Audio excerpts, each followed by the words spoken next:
దేవుని నామమునకు మహిమ కలుగును గాక. Heavenly light ministries global prayer tower ఆధ్వర్యంలో జరుగుతున్న ఉదయకాలపు స్తుతి ఆరాధన కూడికు మిమ్మల్ని అందరినీ ప్రేమపూర్వకంగా ఆహ్వానిస్తున్నాను. యోహాను సువార్త 18వ అధ్యాయంలోంచి మనం ధ్యానిస్తున్నాము. మరి క్రీస్తు ప్రభుని గెత్సెమనే తోట నుంచి వారు పట్టి బంధించి ఈడ్చుకుని కైపా దగ్గరికి తీసుకుని వెళ్ళారు. కైపా విచారణ చేశాడు.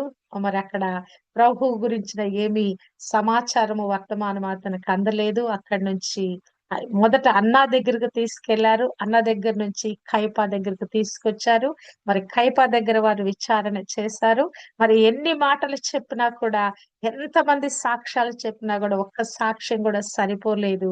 తర్వాత ప్రభుని మరి నీవు మరి దేవుని కుమారుడువా మరి అని మరి నానబెట్టుచున్నాను చెప్పమని కైప అడిగినప్పుడు ప్రభు అవును, నేను దేవుని కుమారుడిని, మరి పరలోకం నుంచి భూమికి దిగి వచ్చాను, ఒక దినాన ఆకాశ మేఘారుడై వస్తాను, తండ్రి కుడి పార్శ్వన కూర్చుండబోతున్నానని అతడు చెప్పిన మాటలకి మరి ప్రభు దేవదూషణ చేస్తున్నాడని మరి ఆయన అక్కడ మరి సైనికులు కొట్టి అనేక విధాలుగా హింసించి ప్రభుని మరి పొంతి పిలాతు దగ్గరికి తీసుకొని వచ్చినట్లుగా మనము ధ్యానించాము. అంతేకాదు ఆ రోజు పస్కా పండుగ కనుక మైల పడకూడదని ఆ యొక్క మరి యాజకులు మరి ఆ యొక్క ఆ ప్రేతోరియం అనే మందిరంలోకి అడుగు పెట్టలేదట. 27 మరి ఇప్పుడు దానికి తాలూకు ఆ కంటిన్యూషన్ లో మరి ఇక్కడ యోహాను సువార్తికుడు రాయలేదు, కానీ మరొక సంఘటన మరి మత్తయి సువార్తికుడు రాస్తున్నాడు. మత్తయి సువార్త 27 అధ్యాయము 3వ వచనం నుంచి చూచినట్లయితే, అప్పుడు ఆయనను అప్పగించిన యూదా ఆయనకు శిక్ష విధింపబడగా చూచి పశ్చాత్తాపపడి ఆ 30 వెండి నాణెములు ప్రధాన యాజకుల యొద్దకును పెద్దల యొద్దకును మరలా తీసుకుని వచ్చి, ఏ 30 నాణెములు అని మనము చూచినట్లయితే 26 అధ్యాయము 14వ వచనములో 12 మందిలో ఒకడగు ఇస్కరియోతు యూదా ప్రధాన యాజకుల యొద్దకు వెళ్ళి, నేను నేను ఆయనను మీకు అప్పగించిన యెడల నాకేమి ఇత్తురని వారిని అడిగాను. అందుకు వారు 30 వెండి నాణములు తూచి వానికి ఇచ్చిరి. ఏ వెండి నాణాలంటే ప్రభుని అమ్మటానికి, ఏదైతే ప్రభుని మరి అమ్మివేసి మరి ఆ యొక్క డబ్బు పొందుకున్నాడో ఆ వెండి నాణాలు, ఆ 30 వెండి నాణాలు నేను ఆయన అప్పగిస్తానని అతనే వెళ్ళి ప్రభుని డబ్బుకు అమ్మివేశాడు. ఆ యొక్క డబ్బు సంచి, ఆ వెండి నాణెముల యొక్క మూట అతని యొద్ద ఉంది. ఆ వెండి నాణెములు ఇక్కడ అంటున్నాడు, మరి ఆ వెండి నాణెములు మరలా పెద్దల యొద్దకును ప్రధాన యాజకుల యొద్దకును మరలా తీసుకొని వచ్చి, ఏదైతే వారు తూచి ఇచ్చారో ఆ 30 వెండి నాణాలు మరలా అక్కడికి తీసుకొచ్చాడంట. ఎందుకు? ఆయనకు శిక్ష విధింపబడుట చూచి. అట్లా అంత ఘోరమైన శిక్ష వేస్తారు ప్రభుకని యూదా ఊహించలా. ఏదో ఆయన తీసుకెళ్తారులే అనుకున్నాడు గాని, మరి ఆయన ఏదో 2 కొరడా దెబ్బలు కొట్టేసి వదిలిపెడతారు అనుకున్నాడు కానీ, ఇంత ఘోరంగా ప్రభుని శిక్షిస్తారనేది అసలు ఆయనకు ఊహలో లేని సంగతి. ఏదో డబ్బులు వస్తున్నాయి కదా, మరి యొక్క గురువుని అప్పచెప్తే డబ్బులు వస్తాయి కదా అని ఆ ధనాపేక్షలో మరి ఆయన మరి ఆ ఆ యొక్క దానిలో ఆ ధనాపేక్షనే దానిలో ఇక ఇంకేమీ ఆలోచించలేని స్థితిలోకి వెళ్ళిపోయి ప్రభుని అప్పగించాడు గాని, ఇప్పుడు ప్రభుని అంత ఘోరంగా శిక్షిస్తా ఉంటే ఇక అతని వల్ల కాలేదు. అతను కాలేక అతను ఏం చేస్తున్నాడు, తిరిగి ప్రధాన యాజకుల యొద్దకు వచ్చి ఆ వెండి నాణాలు తీసుకొచ్చి మరలా ఇవ్వబోతా ఉంటే అక్కడ ఏం చెప్తున్నాడంటే 27 అధ్యాయము 4వ వచనము, నేను నిరపరాధ రక్తమును అప్పగించి పాపము చేసి తిని అని చెప్పాను. అబ్బా చూడండి, ఇప్పుడు అతనికి అర్థమవుతుంది క్రీస్తు ప్రభు యొక్క రక్తము, లేకుంటే క్రీస్తు ప్రభు మరి ఎట్టి విధంగా ఈ లోకంలో ఆయన జీవించాడో, ఎంత పరిశుద్ధుడుగా నీతిమంతుడుగా ఆయన జీవించాడో మరి ఆయనకు అర్థమవుతుంది. క్రీస్తు ప్రభుని అప్పగించేటప్పుడు వాళ్ళందరూ ఏం చేస్తున్నారు, మరణానికి అప్పచెప్పాలని వారందరూ కుట్రలు చేస్తా ఉన్నారు. ఇప్పుడు అది యూదాకు అర్థమైంది. 27 మరి ఇక్కడ ఫుట్ నోట్స్ లో నిరపరాధ రక్తం అనే దాని కింద నీతిమంతుని రక్తము అని రాయబడింది. ఈ నీతిమంతుని రక్తము, ఈ రక్తము చిందించబడుతుందా? ఈ నిరపరాధి అయిన వ్యక్తిని నేను ఇట్టి విధంగా నేను మరణానికి అప్పచెప్పానా అని మరి నిరపరాధ రక్తమును అప్పగించి పాపము చేసి తిని అని చెప్పాను. నిజంగా అతను గ్రహిస్తున్నాడండి. మానవునికి పాపం చేశాననేది ఆ గ్రహింపు కూడా రావాలి. చాలా సార్లు మనకి చాలా పొరపాట్లు చేస్తాము. మరి చేయకూడని పొరపాట్లు కూడా చేస్తాం. కానీ ఇది తప్పు అని గ్రహించేటువంటి మనస్సు మనకు కలగదు. చాలా సార్లు మన మనసులు మూసివేయబడినట్లుగా అయిపోతాయి. అసలు ఆ తప్పును గ్రహించలేనంతగా ఆ మందమతి మనకు కలుగుద్ది గాని, ఇక్కడ యూదాకి స్పృహొచ్చింది. ఎంత పొరపాటు చేశాడో, ఎంత చేయకూడని ఘోరమైన కార్యం చేశాడో అతనికి అర్థమైంది. ఆ నిరపరాధ రక్తమును అప్పగించిది పాపము చేస్తుని చెప్పెను. వారు దానితో మాకేమి పని, నీవే చూచుకోమని చెప్పగా, మరి ఇక్కడ మరి ప్రధాన యాజకులు వారి పని అయిపోయింది. డబ్బులు ఇచ్చేశారు. ఇక మా సొత్తు అయిపోయాడు యేసుక్రీస్తు. కనుక ఆయన మేమేమన్నా చేసుకుంటాం. నువ్వేం చేసుకుంటావా చేసుకో. ఆ డబ్బులు నువ్వు ఉంచుకుంటావా, పడేసుకుంటావా, నువ్వేం చేసుకుంటావో చేసుకోమని యూదాతో చెప్తే 5వ వచనములో అతడు ఆ వెండి నాణెములు దేవాలయములో పారవేసి పోయి ఉరి పెట్టుకొనెను. చూడండి కదా, పశ్చాత్తాపం రగిలింది కానీ అతను క్షమాపణ పొందుకోవడానికి అవకాశం కలగకపోయింది కదా. అతను గ్రహించాడు, పొరపాటు చేశారని గ్రహించాడు, దిద్దుబాటు చేసుకోవటానికి ప్రయత్నించాడు గాని అతనికి అవకాశం దొరకలేదు. చాలా సార్లు మానవులు ఏమనుకుంటున్నారంటే చచ్చిపోయే లోపల ఏదో ఒక విధంగా పాప క్షమాపణ పొందుకొని పరలోక రాజ్యం వెళ్ళిపోవచ్చు అనుకుంటున్నారు. ఇంకా కొద్దిమంది ఏమనుకుంటున్నారంటే రాకడా, మరి నా పోకడా రాకడా వచ్చినప్పుడు చూసుకోవచ్చులేని కొద్దిమంది అనుకుంటున్నారు. అంటే ఈ పాప జీవితం గురించిన అవగాహన కలిగి కూడా చాలా మంది నిర్లక్ష్యం చేస్తున్నారు. కొద్దిమంది ఏమో మేము వెళ్ళబోయేటప్పుడు కన్నా మాకు ఒక అవకాశం వస్తుంది, మేము క్షమాపణ పొందుకొని పరలోకం వెళ్తామని కొద్దిమంది అనుకుంటున్నారు. అంటే ఈ విషయం ఈ యొక్క బైబిల్ పరిజ్ఞానం తెలిసిన వాళ్ళు క్రీస్తులోనే పాప క్షమాపణ, క్రీస్తు రక్తంలోనే ఆ యొక్క నీతిమంతులుగా తీర్చబడతాం. ఈ విషయాలన్నీ తెలిసిన వాళ్ళు ఒక్క దినాన నేను ఇది పొందుకొని కృప పొందుకొని నేను నిత్య రాజ్యానికి వెళ్ళిపోతానని కొద్దిమంది ఆశపడుతున్నారు. కొద్దిమంది ఏమో నిర్లక్ష్యం చేస్తున్నారు. కానీ అవకాశము అందరికీ రాదండి. యెహోవా దొరుకు కాలమునని మీరు ఆయనను వెదుకుడి, ఆయన సమీపముండగానే వేడుకొనుడి. అవకాశం ఉన్నప్పుడే ప్రభు దగ్గరికి మనం వచ్చేయాలి. పశ్చాత్తాపడటమా, జీవితాన్ని దిద్దుబాటు చేసుకొనటమా, ఏమి చేయాలన్నా అవకాశం మనకు అనుగ్రహించబడినప్పుడే. ఇక్కడ యూదాకి ఒక గొప్ప అవకాశం ఉంది. క్రీస్తు ప్రభుతో కలిసి జీవించే అవకాశం ఉంది గాని అవకాశాన్ని పోగొట్టుకున్నాడు. ఇక్కడ వెండి నాణాలు తిరిగి ఇద్దామన్నా కానీ వాళ్ళు తీసుకోవటం లేదు. ఏం చేస్తాడు?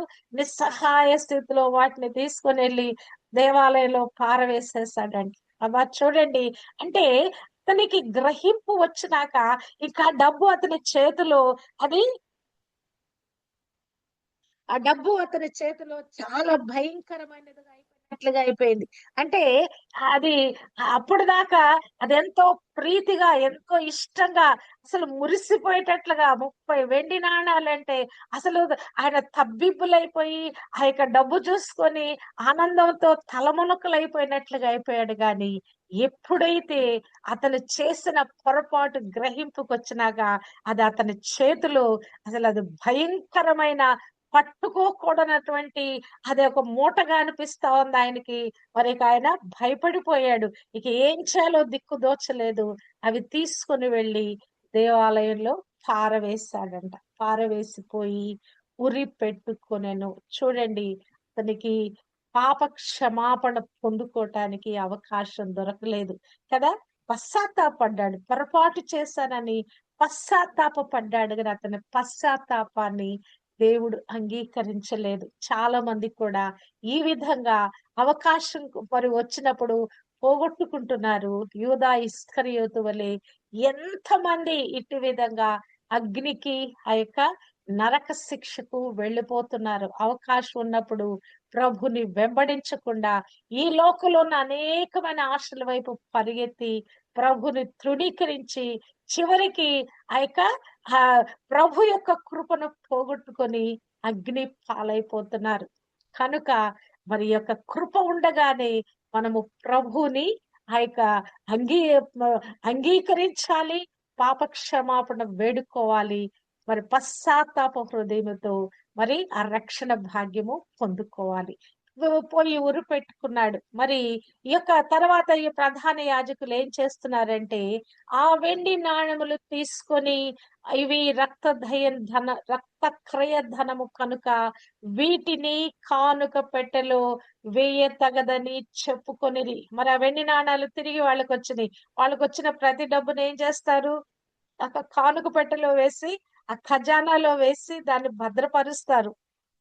కానీ ఇది రక్తపు క్రయధనం అంటే ఒక వెల చెల్లించి రక్తము అంటే ఒక ప్రాణం అనే వెల చెల్లించి మరి అతను కొనబడినటువంటి ధనము కనుక క్రీస్తు యొక్క ప్రాణము, క్రీస్తు యొక్క రక్తం అనే ఆ వెల చెల్లించి కొనబడినవి గనుక వాటిని కానుక పెట్టెలో వేయకూడదని అనుకున్నారంట.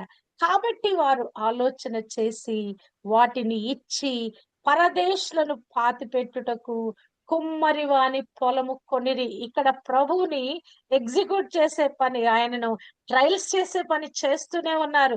ఆయనకు విచారణ చేస్తూనే ఉన్నారు. ఒక చోట నుంచి ఒకటికి తిప్పుతానే ఉన్నారు. మరి అన్యాయపు తీర్పు తీర్చటానికి, మరణ శిక్ష విధించటానికి ప్రయత్నిస్తూనే ఉన్నారు. మరలా ఈ నేపథ్యంలో మరి ఆలోచన చేశారంట అక్కడే ఉండి మరి పరదేశులను పాతిపెట్టుటకు కుమ్మరి వాని పొలము కొన్నారంట. అందువలన నేటి వరకు ఆ పొలము రక్తపు పొలము అనబడుచున్నది.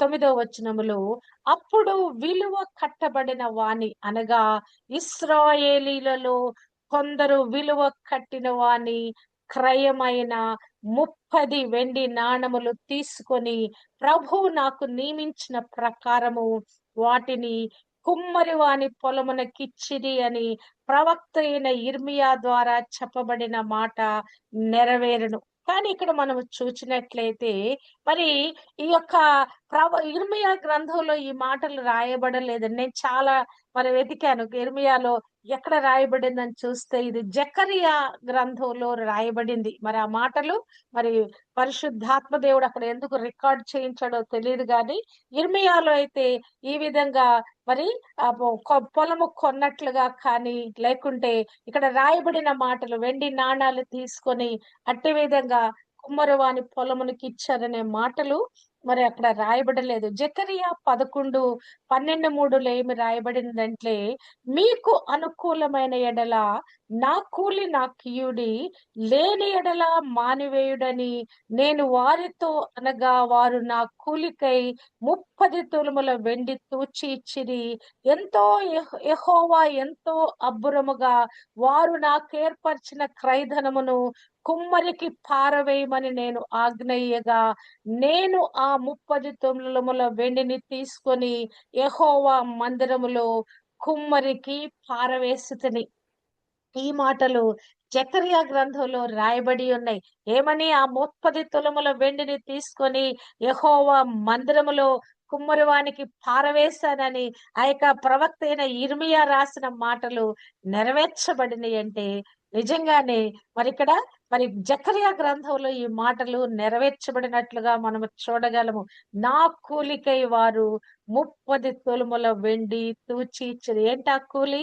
ప్రభు చేసిన బలియాగము, ఆ సిలువలో పడిన పాట్లు, ఆ ప్రభు చేసిన క్రయధనము, ఆ ప్రాణాన్ని క్రయధనంగా అర్పించుట, ఆ రక్తాన్ని అనే వెల చెల్లించి ఆ ఖరీదైన రక్తం కదా, ఎంత ఖరీదైన రక్తం! యేసుక్రీస్తు రక్తము అమూల్యమైన, అసలు వెల కట్టలేని విలువైన ఆ రక్తాన్ని మరి ఆయన ఆ నిరపరాధ రక్తం కొరకు 30 వెండి నూగు మరి రూకలతో మరి ఆ రక్తము, ఆ నిరపరాధ నీతిమంతుని రక్తము కొనబడిందంట. వారు నాకేర్పరిచిన క్రయధనము క్రయధనంగా ప్రభు మన కొరకు అర్పించబడ్డాడండి. నీవు నేను కూడా క్రీస్తు రక్తం అనే వెల చేత కొనబడి ఉన్నాము. మరి ప్రభు యొక్క ప్రాణమనే క్రయధనము చేత విమోచించబడిన ప్రజలమైన we are not at all simple people, ordinary people, we are special people. ప్రభు ఆ యొక్క ప్రాణమనే క్రయధనము అబ్బా ఆయన ఆయన సొంత ప్రజలుగా చేసుకోవటానికి ఆ రక్తాన్ని ప్రభు మరి చెల్లించి మన కొన్నట్లుగా మరి యొక్క వాక్యము రాయబడినది. మరి యొక్క పౌలు భక్తుడు కూడా ఇదే మాటలు రాస్తాడు. మీరు అమూల్యమైన పేతురు అంటాడు, మీరు అమూల్యమైన రక్తముతో విమోచించబడితిరి కదా అంటాడు కదా. మరి అట్టి విధంగా ఆ అమూల్యమైన రక్తము కార్చబడ్డానికి ప్రభు అమ్మివేయబడ్డాడు, అన్యాయపు తీర్పు తీర్చబడ్డాడు. మరి ఈ మాటల యొక్క నెరవేర్పు అపోస్తుల కార్యములో కూడా మనము చూడగలము. ఆ యొక్క 12 మంది శిష్యులు ఉన్నారు. మరి ఒకడైనటువంటి యూదా తప్పిపోయిన స్థితి గురించి ఇక్కడ ఇక్కడ రాయబడి ఉంది. మరి పేతురు మాట్లాడుతున్నాడు. అపోస్తుల కార్యము 1వ అధ్యాయము 15వ వచనములో, ఆ కాలమందు ఇంచుమించు 120 మంది సహోదరులు కూడి ఉండగా పేతురు వారి మధ్య నిలిచి ఇట్లనెను, సహోదరులారా, యేసును పట్టుకొనిన వారికి త్రోవ చూపిన యూదాను గూర్చి పరిశుద్ధాత్మ దావీదు ద్వారా పూర్వం పలికిన లేఖనము నెరవేరవలసి ఉండెను. ఏంటి ఆ లేఖనము? కీర్తనల గ్రంథము 41వ అధ్యాయము మరి 9వ వచనములో మనము చూచినట్లయితే కదా, నా ఇంట నా హితుడుగా ఉన్నవాడు, నా ఇంట భోజనము చేసిన వాడు మరి నా మీద మడమ ఎత్తెను కదా. ఆ లేఖనము నెరవేరవలసినది. ఏంటి ఆ లేఖనము ఎలాగున నెరవేర్చబడిందంటే మనం చూస్తే గనక, అతడు మనలో ఒక్కడుగా ఎంచబడిన వాడై ఈ పరిచర్యలో పాలు పొందెను. అయినను కూడా ఈ యూదా ద్రోహము వలన సంపాదించిన రూకలనిచ్చి ఒక పొలము కొనెను కదా. ద్రోహం వలన సంపాదించిన రూకలు కదా. లోకంలో అనేక విధాలుగా డబ్బు సంపాదిస్తున్నారండి మానవులు. మరి కష్టపడి సంపాదించాలి, కష్టార్జితాన్ని అనుభవించాలి. ఆ కష్టార్జితం ద్వారా మన యొక్క మరి భోజనం దగ్గర నుంచి అన్ని అవసరాలు తీర్చబడాలి. కానీ మానవులు ఈజీ మనీలోకి వెళ్ళిపోయారు. కష్టపడకుండానే డబ్బు పొందుకున్నట్టు ఎట్లా, లగ్జూరియస్ గా జీవించి ఎట్లా, ఎదుటి వాడిని మోసం చేయటం, అక్రమాలు చేయటం కదా. రకరకాలుగా ఈ డబ్బు సంపాదనలో మరి మానవులు మునిగి తేలుతా ఉన్నారు. ద్రోహము వలన సంపాదించిన రోకులు, ఎన్ని రకాలైన మోసాలు, ద్రోహాలు ఈ డబ్బు సంపాదనలో మానవులు మునిగి తేలుతా ఉన్నారు కదా. పాపం యూదా కూడా అనుకున్నాడు, 30 వెండి రూకలు నాకు నా దగ్గర ఉంటే నేను ఎంతో ధనవంతుడిని అయిపోతాను, అసలు ఎంతో గొప్పవాడిని అయిపోతానని పాపం చాలా మురిసిపోయాడు. కానీ అది ఒక పాములాగా అతన్ని మరి ఇక ఆ కాటు వేసేంతగా అతని యొక్క జీవితము మరి భ్రష్టమైపోయింది, ముగించబడింది. ఆ ద్రోహము వలన సంపాదించిన రూకలనిచ్చి ఒక పొలము కొనెను. మరి అక్కడ అతను ఉరి పెట్టుకొని చనిపోయాడని అక్కడ మత్తయి సువార్తికుడు రాస్తాడు. గాని ఇక్కడ పరిశుద్ధాత్మ దేవుడు ఏమి రాపించాడంటే, అతడు తలక్రిందులుగా పడి నడిమికి బద్దలైనందున అతని పేగులన్నీయు బయటికి వచ్చెను. అంటే ఈ విషయాన్ని మీరు కనులారా చూచి ఉంటారు. పేతురు వాళ్ళందరూ కూడా, ఆ శిష్యులందరూ కూడా అతను ఉరి పెట్టుకున్నాడంటే అక్కడికి వెళ్ళి చూచుంటాడు. ఎట్లా పడ్డాడంట? తలకిందులుగా పడి నడిమికి బద్దలైనందున అతని పేగులన్నీ బయటికి వచ్చినాయంట. అంటే అంత ఘోరంగా ఉరి పెట్టుకోవటం అంటే సాధారణంగా మనం చూస్తాం. మెడకేదో ఒకటి వేసుకుంటారు. మెడకేదో వేసేసుకొని మరి కింద మరి ఎత్తు మీద పెట్టుకొని ఆ ఎత్తు మీద నుంచి ఆ కాళ్ళు వదిలేస్తే మరి ఆ బరువుకి చనిపోతారు కదా. తమ మెడ బిగించబడి చనిపోతారు. కానీ ఇతనే పెట్టుకున్న ఉరి విధానం ఎలా ఉందంటే, మరి అక్కడ ఏదో ఇంబ్యాలెన్స్ అయి ఉంటది. ఇంబ్యాలెన్స్ అయిపోయి మరి అతను తలకిందులుగా పడ్డాడంట. నడిమికి బద్దలైపోయాడంట. మరి ఏమైపోయింది? పేగులన్నీ కూడా బయటికి వచ్చాయి. ఎంత ఘోర మరణమో చూడండి కదా.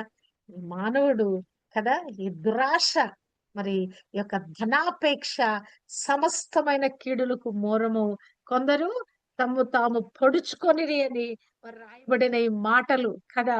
అట్టి విధంగా తన్ను తాను పొడుచుకొని చచ్చిపోయాడా, మరి ఉరివేసుకున్నాడంటే మరి ఏ విధంగా ఉరి పెట్టుకున్నాడో, కానీ చనిపోయిన తీరైతే మరి ఎంతో ఘోరాతి ఘోరంగా ఉన్నట్లుగా మనము చూడగలము. ఈ సంగతి యెరూషలేములో కాపురమున్న వారందరికీ తెలియవచ్చును గనుక వారి భాషలో ఆ పొలము అకెల్దమ అనబడి ఉన్నది. దానికి రక్త భూమి అని అర్థము. మరి యొక్క ఈ భూమి యొక్క మరి ఆ పొలము మరి కుమ్మరవాణి పొలము కొని అది ఎవరికి పరదేశుల కొరకు ఇవ్వాలని ఆ పలకబడిన మాటల యొక్క ప్రకారంగా ఆ పొలానికి ఒక పేరు పెట్టారట. అకెల్దమా అనే ఒక పేరు పెట్టారట.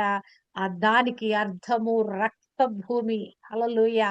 ఇందుకు ప్రమాణముగా అతని ఇల్లు పాడైపోవును గాక, దానిలో ఎవడును కాపురం ఉండకపోవును గాక, అతని ఉద్యోగము వేరొకడు తీసుకొనును గాక అని కీర్తనల గ్రంథములో రాయబడి ఉన్నది. 109వ కీర్తనలో ఈ మాటలు రాయబడి ఉన్నాయి. మరి ముందుగానే పరిశుద్ధాత్మ దేవుడు ద్వారా ఈ మాటలన్నీ లిఖించబడి ఉన్నదండి. చూడండి కదా, అతనికి ఇవ్వబడిన ఇక్కడ మరి ఆ యొక్క పరిచర్యలో పాలిభాగస్తుడు 12 మందిలో ప్రభు ఏర్పరచుకున్నవాడు ఎంత ఘోరంగా తన జీవితాన్ని ముగించవలసి వచ్చిందో చూడండి.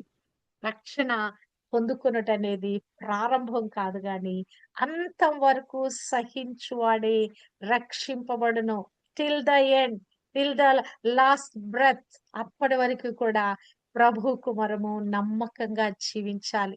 ఈ యొక్క జీవిత యాత్రలో, ఈ నీతి జీవితంలో, ఈ పరిశుద్ధతలో కొనసాగుటలో ఆఖరి శ్వాస వరకు మనము జీవించాలండి. లేకపోతే మధ్యలో మనకి ఎన్ని డిస్ట్రాక్షన్స్ వస్తాయో, దుష్టుడు ఎన్ని విధాలుగా మన ఏమార్చడానికి చూస్తాడు, ఎన్ని ప్రలోభాలకి మనలో తీసుకొని వెళతాడో, ఎన్నిసార్లు మన పాపములో పడవేయటానికి ప్రయత్నిస్తాడో, ఎన్నిసార్లు దేవుని దూషించే విధంగా మనకు శోధనలు తీసుకొని వస్తాడో, వీటన్నిటిని మనం అధిగమించిన వారమై మరి నమ్మకమైన పాత్రలుగా చివరి శ్వాస వరకు ప్రభు కొరకే మనము జీవించాలి.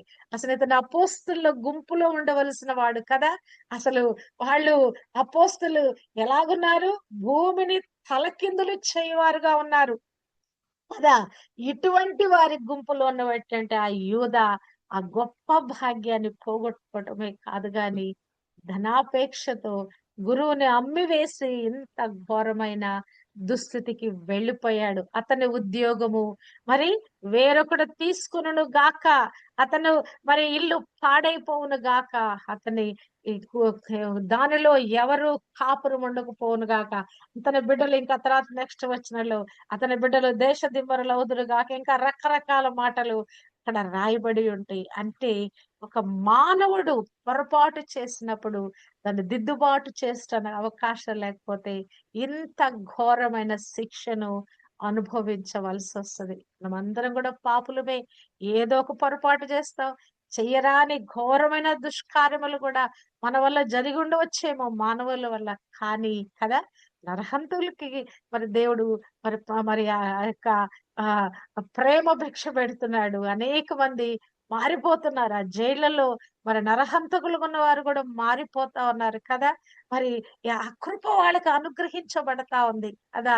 రక్షింపబడే కృప, పాపాల కొరకు పశ్చాత్తాపపడి మరి అట్టి విధంగా ప్రభువులోకొచ్చే కృప కొందరికి అనుగ్రహించబడతా ఉంది. కానీ యూదాకి ఆ కృప కలుగలేదు. కనుక అవకాశము అందరికీ రాదు. వచ్చిన అవకాశాన్ని మనం వినియోగించుకుందాము. ప్రభువుని కదా దుఃఖపరచకుండా, ప్రభువుని తిరిగి సిలువ వేయకుండా, ప్రభు గాయాలు రేపకుండా ఉండటానికి మన అనుదిన జీవిత యాత్రలో ప్రభు కొరకు జీవించటానికి, నమ్మకమైన పాత్రలుగా జీవించటానికి దేవుడు మనకు తన కృప దయచేయును కాక. దేవుడు మనందరిని కూడా పిలుచుకొని ఉన్నాడు. మరి క్రైస్తవులందరిని కూడా ఏర్పాటు చేసుకొని ఉన్నాడు కదా! అందులో కొద్దిమందిని మరి ప్రతిష్ఠింప చేసుకొని ఉన్నాడు. ప్రత్యేకపరిచి ఉన్నాడు.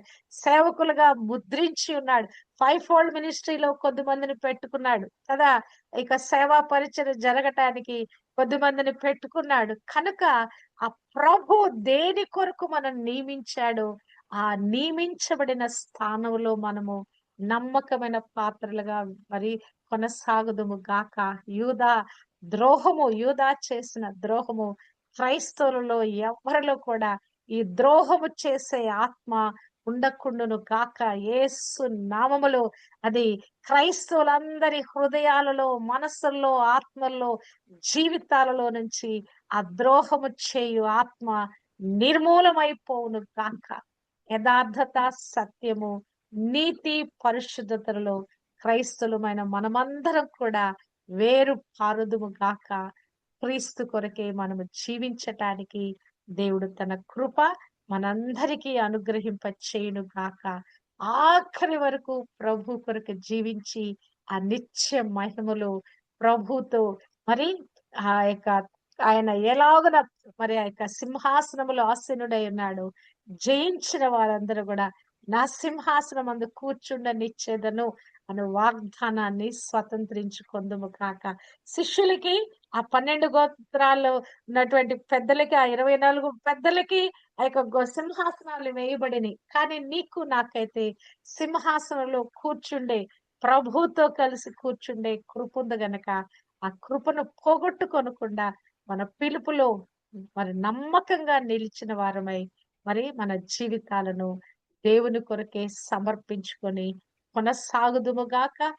ఏ పరిస్థితిలో మనము తొట్టిల్లకుందుము గాక. ఆమేన్.